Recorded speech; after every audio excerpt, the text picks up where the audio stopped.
நமக்குள்ள அன்பை வளர்க்கணும்னு சொன்னனா அதை எப்படி வளர்க்குறது? அதாவது நம்ம செய்கிற வேலையவே நேசிச்சிட்டா அதிலே நமக்கு 90 இல்லை 80% அன்பு கிடச்சிரும். இல்லை, நம்ம செய்கிற வேலையை பிடிச்சி செஞ்சோன்னா, இல்லை நமக்கு பிடிக்கிற வேலையை செஞ்சோன்னா நமக்கு 80% அன்பு அதிலேயே கிடச்சிரும். மீதி இருக்கிற 20% நம்மளோட ஸ்பேர் டைம் இல்லையா, அங்கே நமக்கு பிடிச்ச ஏதாவது புக்ஸ் படிக்கிறதோ, இல்லை ஸ்விம்மிங் ஆர் ஃப்ரெண்ட்ஸோட விளையாடுறது, இல்லைன்னா ஃப்ரெண்ட்ஸோட சேட் பண்ணுறது, ஃப்ரெண்ட்ஸோட வெளில போகிறது, இந்த மாதிரியான விஷயங்களில் ஈடுபட்டோன்னா நம்மளோட வாழ்க்கை நிம்மதியாக இருக்கும்.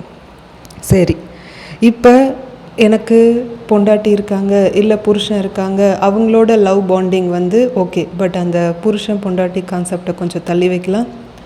அதாவது நமக்கு ஒருத்தர் இருக்காங்க, இல்லை நமக்கு ஒருத்தர் வேணும் அப்படின்னா அந்த ஒருத்தர் எப்படி இருக்கணும்னா ஃபுல் பாசிட்டிவிட்டியோடு இருக்கணும்.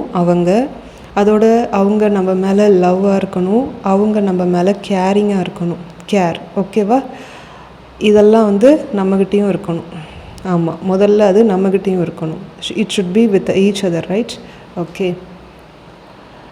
ஸோ இதெல்லாம் இருந்தால் மட்டும்தான் அந்த ஒரு relationship or bonding will be nice, நல்லாயிருக்கும். இல்லைன்னா அப்படி ஒரு இதே தேவையில்லை. அதுதான் உண்மை. தனியாக இருந்தால் கூட நீ நிம்மதியாக இருப்ப. சரி, what are the other ways? வேறு என்னென்ன வழிகளை நமக்குள்ளே அன்பை கொண்டு வரலாம் அப்படின்னாக்கா, first thing is being with nature. நம்ம இயற்கையோடு இருக்கிறது. அதாவது புல் தரையில் நடக்கிறது, உட்காந்துருக்கிறது, படுத்திருக்கிறது, சம்திங் வித் தட். அதுக்கப்புறமா பெட்ஸ், நாய், பூனை, கிளி, அதுங்களோட டைம் ஸ்பெண்ட் பண்ணும்போது நம்மளுடைய அந்த ஆரா வில் பி க்ளீன்டு. இல்லை, அப்போ நம்ம ரொம்ப பியூரஸ்ட்டாக நம்மளே உணர்வோம்.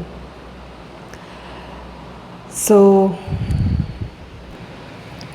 இந்த மாதிரி வழிகளில் நமக்குள்ள அன்பை கொண்டு வரலாம்.